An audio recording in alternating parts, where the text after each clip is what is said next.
Our next topic is aggregate supply. Actually, aggregate supply can be defined as aggregate supply refers to the total quantity of goods and services which are produced by all the producers in an economy during a year. यानी एक country के अंदर एक साल में जितने भी producer हैं सारे प्रोड्यूसर ने टोटल कितने गुड्स एंड सर्विस प्रोड्यूस किए हैं, जो गुड्स एंड सर्विसेज की जो टोटल क्वांटिटी है उसे हम कहेंगे एग्रीगेट सप्लाई। फॉर एग्जांपल, एक कंट्री के अंदर इंडिया में एक साल में 2005 में इंडिया के अंदर सारे प्रोड्यूसर्स ने सपोज 500 टोटल क्वांटिटी गुड्स और सर्विसेज की प्रोड्यूस की है।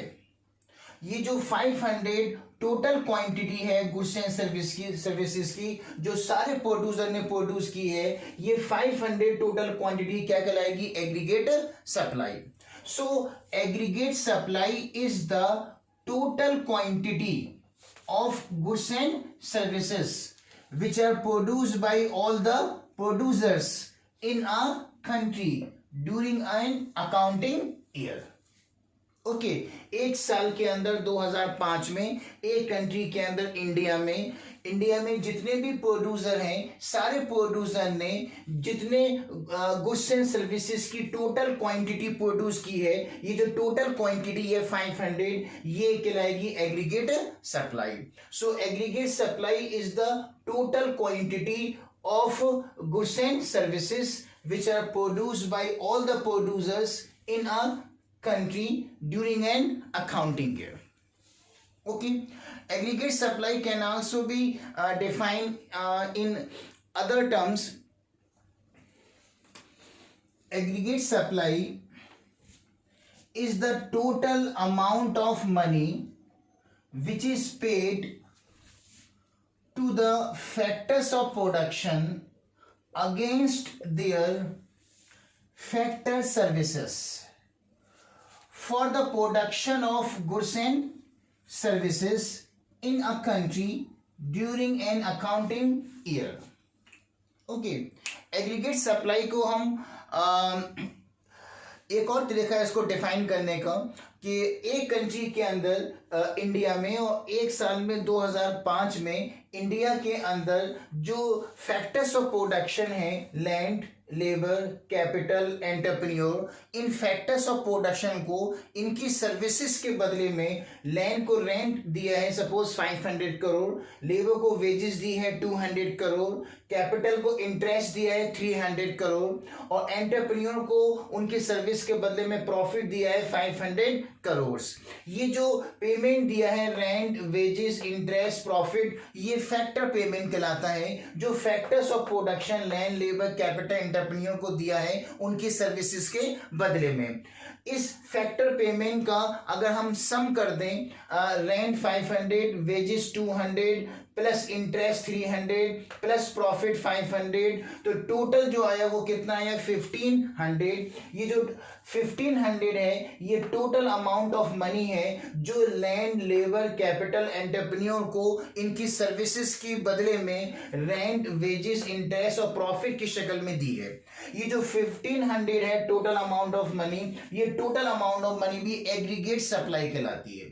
So aggregate supply is the total amount of money which is paid to the factors of production for their services in the form of rent, wages, interest and profit.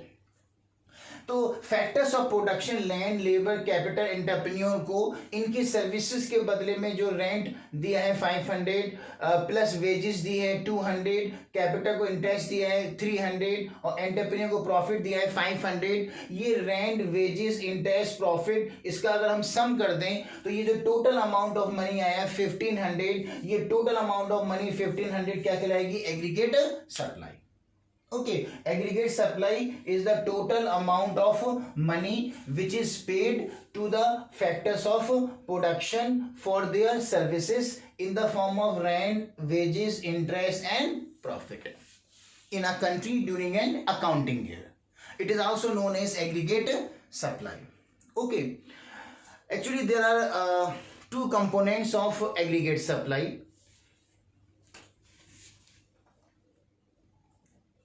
Induced consumption and induced saving. Aggregate supply is the summation of induced consumption and induced saving.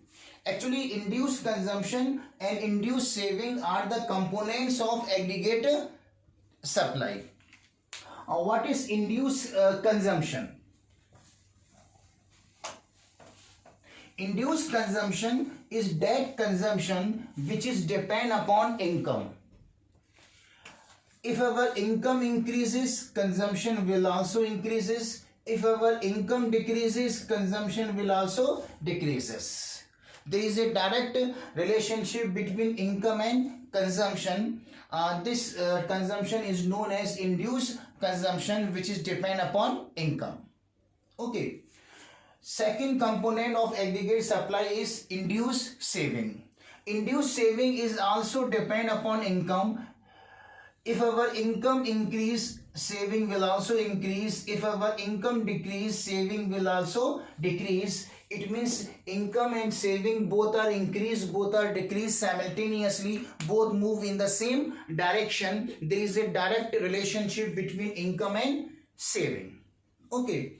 It is known as induced saving. So there are two components of aggregate supply. The first one is induced consumption and the second one is induced saving. And aggregate supply is the summation of induced consumption and induced saving.